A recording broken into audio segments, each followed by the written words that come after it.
지금 온 백성이 지금 마음이 녹아 물같이 되는 패배감으로 절망하고 있는데, 제가 두 남자를 보니까 그 중에 한 남자는 그것 때문에 망해버렸고, 그 중에 한 남자는 그것 때문에 엄청 이제 도약하게 되더라는 거죠. 그 한 남자가 아간이라는 사람이고요, 또 다른 한 남자가 여호수아예요. 똑같은 그런 그들의 잘못으로요, 마음이 녹아 물같이 되는 그런 참 쓰라린 상태에 빠졌는데, 왜 아간이라는 사람은 그 실패가 그를 망하게 몰고 갔고, 여호수아는 오늘 본문에 보면요, 그 역경을 딛고 이제 새로 이제 거듭나는데 보면은 막 펄펄 날아요. 그래서 제가 이 설교 준비하면서 에어 여호수아, 설교 제목도 그렇게 정할 뻔했습니다. 에어 여호수아, 펄펄 나는 여호수아. 이게 어떻게 된 거냐고요. 똑같이 패배했고, 똑같이 하나님 앞에 부끄러운 죄를 지었고, 똑같이 실패해서 지금 마음이 녹아 물같이 되는 쓰라린 상황인데, 왜 한쪽은 그래서 망해버렸고 한쪽은 그렇게 펄펄 날아다니는 그런 더 성숙의 길로 나아갔는가? 제가 오늘 이런 포인트를 가지고 말씀을 좀 드리고 싶은데요, 제가 이제 이런 관점으로 성경을 묵상하다가 보니까 결정적인 차이가 나타나더라고요. 망해버린 아간을 한번 보십시오. 하나님은요, 그 한 번 죄 지었다고, 한 번 실패했다고 그렇게 그냥 그 사람을 끝장내버리는 분이 아니에요. 그럼 제가 여기 있겠습니까? 지금 우리 하나님은 끝간데 없이 기회 주기를 원하는 분이시거든요. 그래서 하나님은 아간이 회개하고 새로운 기회를 부여잡기를 원하셨는데요, 자, 그 과정을 한번 보십시오. 지금 이제 그 범인을 찾아가는, 추적하는 과정을 기록했는데, 여호수아서 7장 16절부터 한번 보십시오. 이에 여호수아가 아침에 일찍 일어나서 이스라엘을 그의 지파대로 가까이 나오게 하였더니 유다 지파가 뽑혔고, 1차로 이제 이 그룹 중에 범인이 있다, 그렇게 이제 제비뽑기가 된 겁니다. 그리고 그 다음 17절, 그들 중에서 1차로 걸러진 그들 중에서 유다 족속을 가까이 나오게 하였더니 세라 족속이 뽑혔고, 세라 족속의 각 남자를 가까이 나오게 하였더니 삽디가 뽑혔고, 삽디의 가족 각 남자를 가까이 나오게 하였더니 유다 지파 세라의 정손이요 삽디의 손자요 갈미의 아들인 아간이 뽑혔더라. 그냥 아간이 뽑혔다 이러면 되는 걸 굉장히 지금 계속 설명을 하잖아. 여러분, 성경은요, 결과를 나타내는 책이 아니고요, 성경에서 중요한 건 과정입니다. 이 과정에서 하나님의 마음을 이렇게 녹여놓은 거예요. 하나님은 왜 이렇게 비효율적으로 일하시느냐고요. 아간, 너 때문이야. 저 같으면 그랬을 것 같아. 너 나가. 네가 임마 이래갖고 나라가 이렇게 된 거 아니냐. 하나님 그렇게 하지 않으세요. 계속 지금 같은 일을 반복하면서 범위를 또 좁혀가고 또 좁혀가고 또 좁혀가는데 왜 그랬을까요? 그 과정에서 회개하기를 원하시는 하나님이세요. 아간은 끝끝내 그 하나님의 마음을 헤아리지를 못한 거죠. 그 가룟 유다하고 아간하고는 딱 같은 부류예요. 주님께서 그 가룟 유다가 그 악한 자리에 빠지지 않도록 하기 위하여 얼마나 경고를 주시고, 성경에 뭐 일일이 다 기록 안 해서 그렇죠, 그렇게 가룟 유다가 범죄하고 난 이후에도 저는 확신합니다, 회개할 수 있도록 굉장히 많은 기회를 줬을 거란 말이죠. 가룟 유다가 망한 건, 그래서 아간과 여호수아가 한 세트면은요, 가룟 유다하고 베드로가 또 한 세트예요. 똑같은 십자가 과정에서 범죄했지만 베드로는 기회 주실 때 그는 돌이켰거든요. 오늘 그 교수님 강의를 들으면서 역경이 우리를 키운다고 한다면, 여기에서 지금 이 회개라고 하는 이 요소가 이게 어떤 의미를 가지고 있는가 우리 깊이 생각하셔야 됩니다. 이렇게 아간은 끝끝내 돌이키지 않았기 때문에 망해버렸는데, 여기에 반해서 여호수아는 비록 그가 이제 교만해져 가지고 아이성 전투에서 하나님을 구하지도 않고 제멋대로 판단하고 그 정탐꾼 얘기만 듣고 2-3천 명만 보내는 이런 그 졸속 판단을 하고, 여러분, 지도자가 그런 그 졸속 판단으로 그 민족을 어렵게 만들면 그 책임이 이게 보통 크냐고요. 담임 목사가 두려운 게, 잠을 못 이루는 게 그거예요. 제가 판단 하나 잘못해 버리면요, 이 교회가 어떻게 되느냐고요. 그 죄가 가볍다 말하기가 어렵거든요. 그리고 지난주 살펴보셨잖아요. 이 사람이 요수아, 이 사람이 이게 얼마나 어리석고 미련하며, 이 형식은 지금 회개 기도를 드리는데 내용을 보면 그 기도도 아닙니다. 하나님 당신 때문에 이렇게 된 거 아니냐고, 왜 안 도와주셔서 우리 이렇게 비참하게 됐냐고, 당신의 이름이 조롱을 당하는 어떡하실 거냐고, 이게 기도입니까 이게? 그런데 요수아가 이렇게 미숙하고 참 불신앙으로 나라 민족을 그 지경으로 만들었지만, 그러나 결정적으로 요수아는 아간하고 달랐습니다. 무지 해석을 했지, 말씀으로 깨우쳐 주시면 바로바로 생각을 교정하는 거예요. 그리고 행동을 교정하는 겁니다. 7장 6절을 보십시오. 요수아가 옷을 찢고 이스라엘 장로들과 함께 여호와의 궤 앞에서 땅에 엎드려 머리에 티끌을 뒤집어 쓰고 저물도록 있다가, 비록 그가 생각이 짧아가지고 하나님을 원망하고 이런 기도를 드렸지만요, 이제 하나님이 교정해 주시잖아요. 니들이 범죄해서 그런 거다. 그 깨우침을 받자마자 바로 그 자기 생각을 교정하고 행동을 교정합니다. 7장 16절을 보십시오. 말씀이 들어오니까 요수아가 이렇게 반응합니다. 이에, 이 접속사가 성경에서는 굉장히 중요하거든요. 이에 뭘로 의미합니까? 다른 아간하고는 다른 길을 갔다는 이에예요. 이에 요수아가 아침에 일찍 일어나서, 그래서 이제 근원적으로 범죄의 원인이 뭔지를 찾아내기 시작하는 길로 요수아가 나아가거든요. 오늘 본문에서도 이런 요수아의 모습을 여실히 아주 정확하게 들여다볼 수 있는데요, 하나님이 이제 본문 1절에서 이런 명령을 하십니다. 여호와께서 요수아에게 이르시되 두려워하지 말라, 놀라지 말라, 군사를 다 거느리고 일어나 아이로 올라가라. 보라, 내가 아이 왕과 그의 백성과 그의 성읍과 그의 땅을 다 내 손에 넘겨 주었으니. 하나하나가 하나님의 말씀의 교정이에요. 두려워하지 마라, 놀라지 마라. 이거 요수아 1장에서 주신 말씀 아니면 1장 9절? 주님이 다시 말씀해 주세요. 두려워하지 마라고. 아이성에서의 패배가 너를 망하게 하지 못한다고. 그 다음 말씀도 마찬가지. 군사를 다 거느리고 일어나 아이로 올라가라. 뭘 교정해 준 겁니까? 2, 3천 명이면 된다고 생각했던 그 교만을 하나님이 지금 꺾어주시는 거거든요. 마음이 녹아 물같이 된 그 쓰라린 패배의 상황에 아간은 망했습니다. 그러나 요수아는 다시 일어났습니다. 그게 여기에 나오는 거거든. 이런 명령을 주시니까 3절에서 그의 반응을 보세요. 또 접속사가 그대로 나와요. 이에, 무슨 뜻입니까? 말씀이 떨어지자마자 이에 요수아가 일어나 군사와 함께 아이로 올라가려 하여. 또 8절도 마찬가지입니다. 그가 하나님의 말씀을 받고는 백성들에게 이런 명령을 던집니다. 너희가 그 성읍을 취하거든 그것을 불살라. 어떡하라고요? 여호와의 말씀대로 행하라. 이 회복이 된 거거든요. 여러분, 우리 사실을 진짜 기억해야 됩니다. 여기 저도 그렇고 여러분도 그렇고, 누구라서 아간이나 여호수아처럼 실수 안 하느냐고요? 누구라서 죄 짓지 않습니까? 누구라서 우리가 난 여호수아 아간하고 난 달라, 난 그런 짓 안 해, 그 사람이 가장 어리석은 사람이에요. 그래서 우리는 하나님 앞에서 항상 실수하지 않아서 성숙한 게 아니라, 또 마음이 녹아 물같이 되는 쓰라린 패배가 없어서 행복한 게 아니라, 그 교수님의 글을 제가 읽으면서요, 강의를 또 들으면서 너무 와닿는 게 있어서 옮겨 적은 문장이 하나 있습니다. 이거예요. 역경을 극복하는 가장 좋은 방법은 그 역경을 이용하는 것이다. 회피가 중요한 게 아니에요. 정면으로 맞서는데 그 역경을 이용하는 거라는 거예요. 그래서 제가 오늘 보충 설명을 드리는 그 이용하는 게 뭐냐, 우리가 이런 우리의 어리석음으로 죄 짓고 또 실패하고 마음이 녹아 물같이 될 때 그 역경을 이용하는 게 도대체 뭘 말하느냐, 요수아를 통해서 보는 게 그게 회개라는 거예요.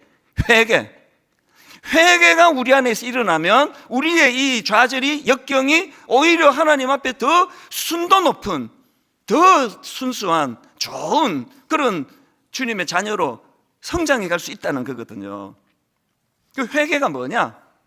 뭐 여러 가지로 설명을 드릴 수 있지만, 오늘 여호수아를 보면서 저는요, 성경이 말하는 회개의 핵심은 돌이키는 거예요.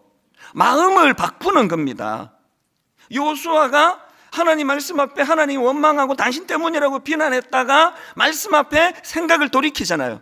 우리의 범죄함이구나 깨달으면 그게 생각을 돌이키는 거거든요. 사도행전 3장 19절에도 똑같은 말씀이 나옵니다. 그러므로 회개를 이렇게 정의합니다. 너희가 회개하고 그 다음에 돌이켜 너희 죄 없이 함을 받아라. 그래서 여러분 금요 기도에 나와가지고 막 울고 불고 주님 내가 범죄했습니다 용서해 달라고 막 울고 불고 그냥 막 소리 지르는 거를 회개했다고 이야기하지 마세요. 그거는 회개의 과정이에요. 그렇게 금요일 날 기도하고 눈물 콧물 쏟고는 생각이 바뀌어야 되잖아요. 여기다가 사도 바울은 회개의 한 가지 더 모습을 설명을 합니다. 그게 사도행전 26장 20절인 한번 보십시오. 먼저 다메섹과 예루살렘에 있는 사람과 유대 온 땅과 이방인에게까지 회개하고 하나님께 돌아와서 이 돌이키는 거. 그 다음에 하나를 더 덧붙이는데 뭐냐? 회개에 합당한 일을 하라. 그렇게 전하고 있다는 거죠. 그러니까 여러분 회개는 울고 불고 난리치는 게 아니에요. 막 그냥 막 콧물 눈물 쏟으면 내 잘못했다고 용서해달라고 기도하는 게 회개지만 그거는 과정에 불과하고요. 내가 진짜 회개했다는 건 첫째 생각이 바뀌는 거예요.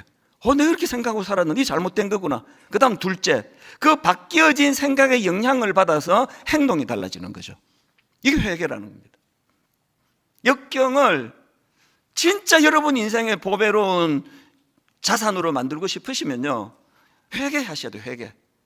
마음이 쓰라린 걸로 끝내시면 안 된다는 거거든요. 그래서 저는 어떤 분이 굉장히 유명한 분이 세상에서 제일 먼 거리가 있는데 그게 머리에서 가슴까지다. 그건 저도 설교 시간에도 하고 한 이야기예요. 요즘은 이제 생각이 달라요. 세상에서 제일 먼 거리는 머리부터 가슴까지가 아니고요 진짜 먼 거리는 깨달음을 얻은 가슴에서부터 그게 손발로 가는 거가 제일 멀어요. 어떤 면에서는 머리에서 가슴까지는 그렇게 멀지 않아요. 이건 다 깨닫잖아요. 말씀 전하면 막 끄떡끄떡하고 받아줬고 어떤 분은 또 막 우시고 그렇게 하시는 건 깨달았다는 거거든요. 중요한 건 이게 가슴에만 뭐 물러 있어가지고 이게 점점 강화가 되면 받아 적기만 좋아서 받아 적는 게 절대 나쁜 게 아니고 계속 적으시는 게 좀 좋아요. 자꾸 이제 되돌아보기 위해서. 그러나 왜 적으시느냐고요. 이게 내 손발로 가게 하기 위해서. 그리고 어떤 분은 지난주 목사님 설교를 제가 3번 들었습니다. 4번 들었습니다. 어떤 분은 켜놓고 잔대요. 내 이 소리가 잠을 채우는 소리는 아닌데 그분의 절박함은 너무 와닿잖아요. 한번 듣고 안 되니까. 그 내 생각이 바뀌어질 때까지. 그건 너무 귀한 건데요. 더 중요한 건요 머리에서 가슴까지 오는 게 세상에서 제일 먼 거리가 아니라 가슴에서 손으로 가는 거, 발로 가는 건 더 멀어요. 그래서 여러분 진짜 은혜 받는 건요 오늘 이루어지는 게 아닙니다. 집에 가서 여러분의 가족들이 그것을 평가해 줄 때 회개가 이루어지는 거예요. 우리 아빠 달라졌네. 그래서 이 땅의 모든 설교자들이 가장 두려운 게 주일 저녁 가족 식사 자리예요. 무서운 심판이 그때 다 이루어집니다. 오늘 저녁에도 있을 거예요. 우리 집에도 심판자가 4명 있습니다. 작은 것에 큰 거 하나. 불꽃 같은 눈으로 제 설교를 평가해요. 그 과장 아닌가요? 아빠? 뭐 이런 이야기하면 막 섬뜩섬뜩하죠.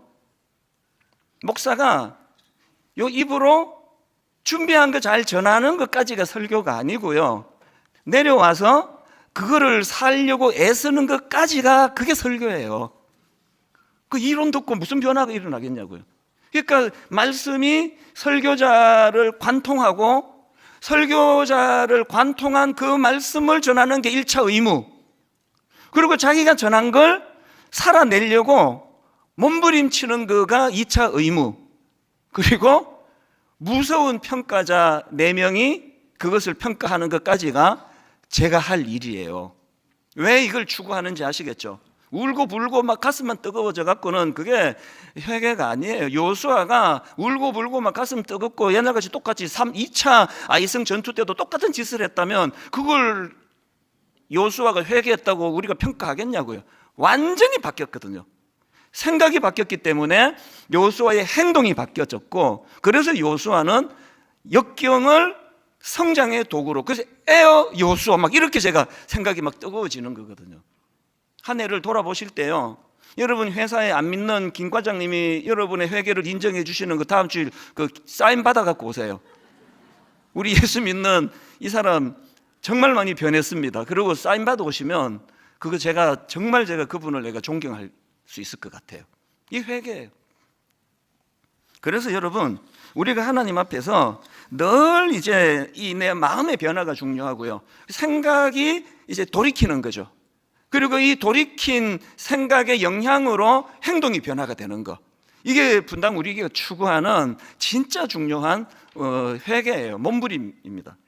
그런가 하면은 회개와 관련해서 한 가지 더 중요한 포인트가 있는데, 여러분 우리가 회개하면요, 이렇게 우리의 각성, 내 행동이 변하고 내 생각이 변하는 것도 중요하지만 영적으로 더 중요한 건 뭐냐 하면은 말씀이 들리기 시작해요.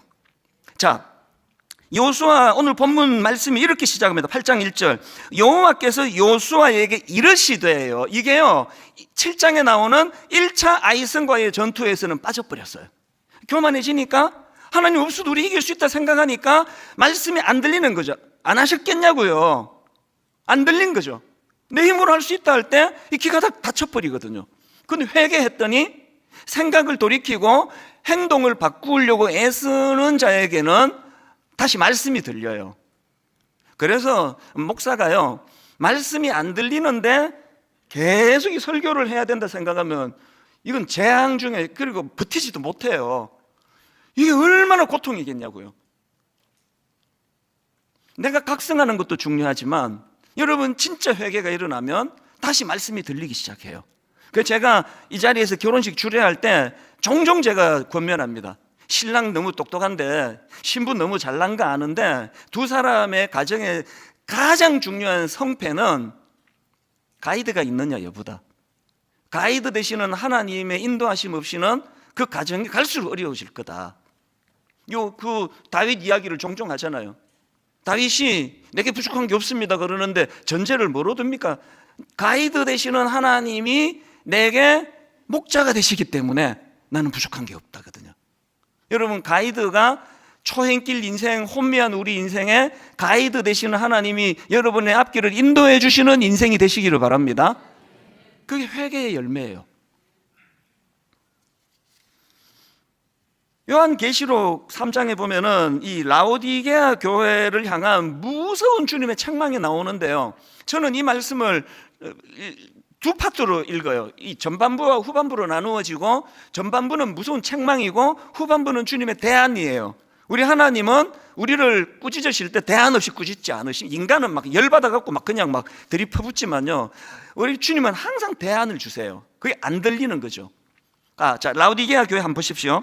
주님이 이제 그들을 어떻게 책망하는가 보니까 요한계시록 3장 15절부터 17절을 보십시오. 주님이 무섭게 책망합니다.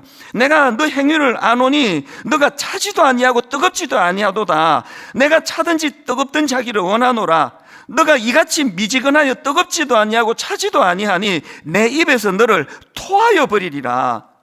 너가 말하기를 나는 부자라 부유하여 부족한 것이 없다 하나 너의 공고한 것과 가련한 것과 가난한 것과 눈먼 것과 벌거벗은 것을 알지 못하는도다. 이게 전반부의 책망이고요. 그리고 후반부에 대안이 나옵니다. 주님의 대안. 그게 18절입니다. 내가 너를 권하노니 내게서 불로 연단한 금을 사서 부요하게 하고 흰옷을 사서 입어 벌거벗은 수치를 보이지 않게 하고 안약을 사서 눈에 발라 보이게 하라. 이게 후반부인데요,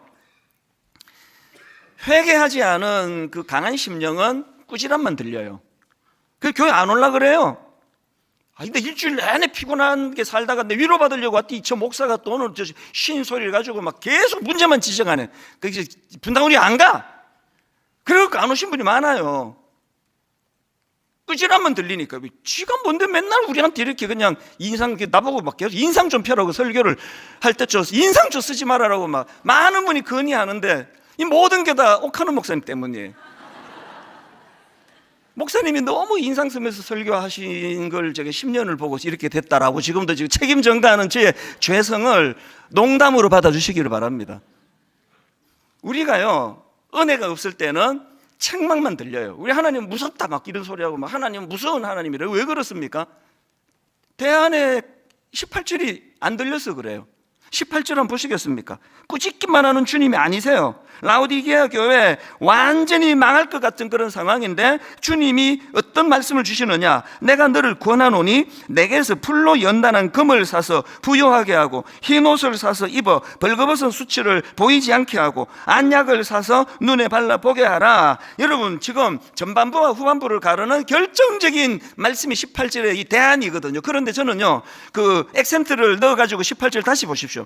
이 전반부와 후반부를 가르는 가장 중요한 말씀이 맨 앞에 나오는 이거예요. 내가 너를 권하노니, 내가 너를 권하노니, 내가 너를 권하노니. 이게 희망입니다. 저는 우리가 그 성경을 읽을 때 영적인 상상력이 굉장히 중요하거든요. 저는 앞부분에 주님의 말씀이 막 무섭게 막 주님이 책망하셨다고 봐요. 그리고는 톤이 확 바뀌어가지고 너무너무 따뜻하고 자상한 아버지의 목소리로. 근데 너무 부담 갖지 마라. 내가 너를 권하는데 너 그렇게 하고 망하지 않아. 내가 너를 권하노니. 요수아가 엄청난 지도자로서 잘못을 저지르고 또 영적으로 무지한 자리에 빠졌지만 하나님의 이 권면의 말씀이 들리니까요. 그래서 여러분 18장에서 그가 회복하고 제일 먼저 나오는 말씀이 여호와께서 요수아에게 이르시되라니까요. 말씀만 들리면 희망이 있습니다. 아무리 막 그냥 쓰레기통에 처박혀 있는 그런 그 비참한 상태를 할지라도 말씀만 들리면요, 그 주님의 자상한 말씀이 우리를 회복시켜 주시는 거 아닙니까? 내가 너를 권하노니. 이거 듣고 싶으면 어떻게 해야 된다고요? 회개해야 돼. 회개. 하나님 앞에 회개하면 하나님은 우리에게 생각을 바꾸어 주시고 바뀐 생각의 영향으로 우리를 행동하게 해주시는데 그 중요한 분기점에서 내가 너를 권하노니. 오늘 여러분 말씀 가운데 그 앞에 예배에 어떤 성도님이 펑펑 우시는 걸 제가 봤거든요.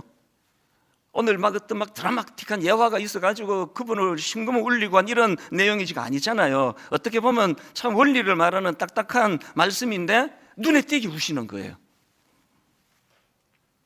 성령님이 그 마음을 터치하면요, 이게 다 이제 녹아내리는 거거든요. 분당 우리 교회는 말 잘하는 목사가 막 현란한 예화를 가지고 심령을 막 그냥 그렇게 두들기고 자극해서 흐르는 눈물이 저는 없기를 바라고요. 성령님의 이 말씀이 들려지는 예배면 좋겠습니다. 내가 너를 권하노니, 내가 너를 권하노니. 불로 연단한 금을 사서 부유하게 하고 그 끝으로 보여지는 통장의 돈 이것만이 너를 행복하게 하는 게 아니다. 영적으로 네가 부유해지기를 원한다. 흰 옷을 사서 입어 벌거벗은 수치를 보이지 않도록 영적으로 안약을 사서 네 눈에 발라 영적인 눈이 떠지면 좋겠다. 이 희망을 주시는 우리 주님의 말씀이 예배 가운데 계속 여러분 마음에 울림이 되기를 원합니다. 오늘은 성찬식이 있는 날입니다. 이 시대 아마 기독교 변증가로 책이 제일 많이 읽히는 분일 거라 생각합니다. C.S. 루이스가 쓴 책이 있는데요, 이분이 쓴 책 중에 피고석의 하나님 이런 제목의 책이 있습니다. 이분이 이제 이 피고석의 하나님은요, 이분이 쓴 제 기억으로 48편인가 9편인가 이분의 에세이를 모아놓은 책인데 그 에세이 중에 한 제목이 피고석의 하나님이에요. 그 내용을 한번 일부를 들어보십시오. 고대인은 피고인이 재판장에게 가듯이 하나님께로 나아갔습니다. 현대인의 경우에는 그 역할이 뒤바뀌었습니다. 인간이 재판장이고 하나님은 피고석에 계십니다. 초대교회 때는요, 성도들이 피고인이 재판장에게 가듯이 하나님께 나갔거든요. 그 회개가 그 안에서 일어나는데 오늘 이 시대는 자기가 재판석에 앉고 하나님을 피고석에 앉혀요. 지난주 살펴본 요수아가 딱 그랬잖아요. 자기가 재판석에 앉아가 기도를 합시고 하나님 당신 이게 잘못됐어요. 왜 우리 안 도와줬나요? 이게 요수아의 모습이었거든요. 그 내용 앞에 이런 내용도 나옵니다. 초기 기독교 당시 기독교의 메시지는 너무나 분명한 에반겔리움, 즉 복음이었습니다. 기독교는 자신이 병들었음을 아는 사람들에게 치료를 약속했습니다. 복음의 특징을 이렇게 잘 설명한 그 근래에 본 적이 없습니다. 뭐가 복음이라고요? 복음은요, 어떤 사람에게 작동이 되느냐, 자신이 병들었음을 아는 그 사람에게서 복음이 역사한다는 거죠. 여기 지금 그 재판석에 앉아가지고 하나님을 심판하는 사람에게 복음은 역사하지 않아요. 설교 100번을 들어보세요. 하나님은 일심문제라니까? 그래서 내가 하나님을 못 믿어요. 이게 강화가 돼요, 점점. 오늘 성찬식 때요, 다른 어떤 것보다도 하나님, 제가 재판장석에서 내려오기를 원합니다. 주님, 재판석에 좌정하여 주시기 원합니다. 이 전제가 없이는 이거 전부 이거 절차에 불과해요. 아무것도 아니에요. 오늘 결론을 저는 이렇게 맺기 원합니다. 여러분, 인간이 재판장석에 앉아가지고 하나님을 피고석에서 심판한 굉장히 강력한 사건이 그 십자가 사건이에요. 당신이 메시아라고? 그럼 그러면 안 되지. 나 같은 거룩한 사람을 상대해야지. 메시아가 저 쓰레기 같은 그 창기들과 그 돈이나 갈치에 먹던 그 당시 그 세리들 이런 것들하고 상대하면 돼? 그러고도 당신이 메시아야? 그래갖고 십자가에 못 박아버린 게 이게 십자가 사건이에요.